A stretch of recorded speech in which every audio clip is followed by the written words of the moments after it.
আসসালামু আলাইকুম। আজকে আমি আপনাদেরকে দুটি ভিন্ন রকম শরবত তৈরি করে দেখাবো। খুবই টেস্টি, রিফ্রেশিং এবং এই গরমে প্রাণ জুড়িয়ে যাবে যদি ইফতারে আপনারা একবার এই শরবতটি তৈরি করে খান। এই শরবতটি তৈরি করার জন্য আমার প্রথমেই লাগছে থোকমা। আমি 1 চামচ থোকমা নিয়ে পানি দিয়ে ভিজিয়ে রাখবো আধা ঘন্টার জন্য। আর পানি দেওয়ার পরে একটু নেড়েচেড়ে ভালো করে মিশিয়ে নিচ্ছি। তাহলে দেখবেন খুব দ্রুত কিন্তু থোকমাগুলো ভিজে যাচ্ছে আর কালারটাও চেঞ্জ হয়ে যাচ্ছে।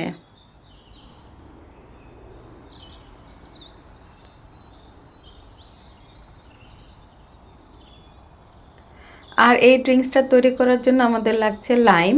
লাইমের পরিবর্তে লেমনও ব্যবহার করতে পারবেন। আর আমি যেই গ্লাসে পরিবেশন করব তার জন্য আমি দুটি গ্লাস এখানে নিয়েছি। প্রথমে আমি লাইমটা কেটে নিচ্ছি। আপনাদের পছন্দ অনুযায়ী আপনারা কেটে নেবেন।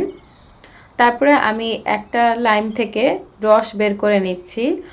আর প্রথমেই ড্রিঙ্কসটা তৈরি করার জন্য গ্লাসের মধ্যে দিয়ে দিচ্ছি আইস। আইসটা অবশ্যই দেওয়ার চেষ্টা করবেন, না থাকলেও হবে, ঠান্ডা পানিতেও আপনারা তৈরি করে নিতে পারবেন, তবে আইস দিলে এই ড্রিঙ্কসের স্বাদটা একটু বেশি বেড়ে যায়। আর যে লাইমটা আমি জুস বের করেছিলাম এখানে 2 চামচ 2টা গ্লাসের মধ্যে দিয়ে দিলাম।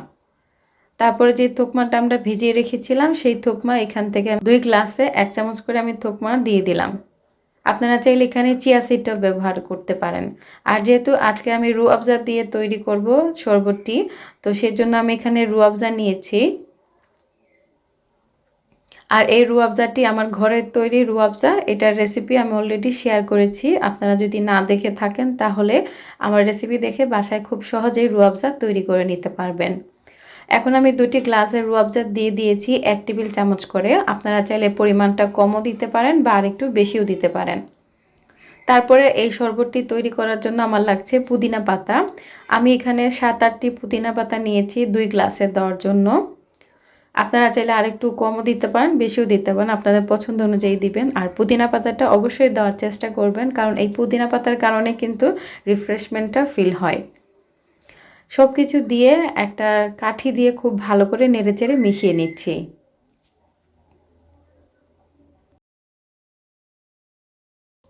মেশানো হয়ে গেলে আমি এখন দিয়ে দিব ঠান্ডা পানি। এটা ফ্রিজের ঠান্ডা পানি। যেহেতু গরমের সময় ঠান্ডা খেলে বেশি ভালো লাগে, তাই ফ্রিজের পানিটা দিয়ে শরবতটা তৈরি করলে বেশি ভালো লাগে। তো আমি 2 গ্লাস ভরে পানি দিয়ে দিলাম। আপনারা চাইলে এখানে সোডা বা এখানে স্প্রাইট যে কোনো একটা ব্যবহার করতে পারেন। আমি সবার বাসাতে সবসময় সোডা বা স্প্রাইট থাকে না, তাই ফ্রিজের পানি দিয়ে তৈরি করে দেখাচ্ছি। তারপরে আরও কিছু আইস দিয়ে দিলাম, কারণ এখন প্রচুর গরম, বেশি আইস দিলে ড্রিঙ্কসটা চিল হবে, খেতেও ভালো লাগবে। আবারও নেড়েচেড়ে একটু মিশিয়ে নিচ্ছি। আপনারা চাইলে এই শরবতটি ইফতারের আগে তৈরি করে ফ্রিজে রেখে দিতে পারেন, আর ইফতারের সময় বের করে খেলে ফ্রিজের থেকে আরও বেশি ভালো লাগে। আমি 2 পিস লেমন স্লাইসও দিয়ে দিলাম, দেখতেও ভালো লাগছে, খেতে আরও বেশি ভালো লাগবে। তো এখানে প্রথম শরবতটি তৈরি হয়ে গেছে। থোকমা দিয়ে রুহ আফজার খুবই মজার একটা রিফ্রেশমেন্ট ড্রিঙ্কস। খেতে কিন্তু অসম্ভব ভালো লাগে। আপনারা যদি না খেয়ে থাকেন একবার হলেও ট্রাই করবেন। যারা রুহ আফজা খেতে বেশি পছন্দ করেন তাদের জন্য তো খুবই ভালো একটা শরবতের রেসিপি। এখন আমি চলে যাব দ্বিতীয় শরবতটি তৈরি করার জন্য। আর তার জন্য আমি একটা গ্লাসের মধ্যে দিয়ে দিচ্ছি আবারও কিছু আইস। আইসটা যদি বাসায় না থাকে তাহলে স্কিপ করতে পারেন, আবার চাইলে আপনারা আইসগুলো ক্রাশ করেও দিতে পারেন। তারপর আমি দিয়ে দিচ্ছি মিল্ক। আমি এখানে হাফ কাপ মিল্ক দিব আর হাফ কাপ পানি দিব। আর এই পানিটা অবশ্যই ফ্রিজের ঠান্ডা পানি হতে হবে। তারপর আমি দিয়ে দিচ্ছি রুহ আফজা। আমি এখানে রুহ আফজা 1.5 টেবিল চামচের মতো দিয়েছি। আপনারা চাইলে পরিমাণটা কমও দিতে পারেন, বেশিও দিতে পারেন। তারপর একটা চামচ দিয়ে খুব ভালো করে নেড়েচেড়ে মিশিয়ে নিচ্ছি।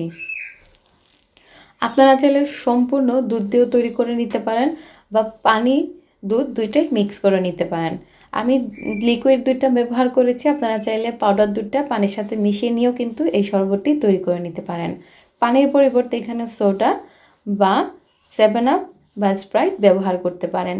আমি নর্মাল করে তৈরি করে দেখাচ্ছি যাতে করে সবাই এই ড্রিঙ্কসটা তৈরি করে খেতে পারে। আর এরই মধ্যে আমার 2 প্রকারের শরবত তৈরি হয়ে গেল। আশা করছি আপনাদের কাছে ভালো লেগেছে। ভালো লাগলে আমার চ্যানেলটি সাবস্ক্রাইব করবেন, সাথেই থাকবেন। আল্লাহ হাফেজ। আসসালামু আলাইকুম।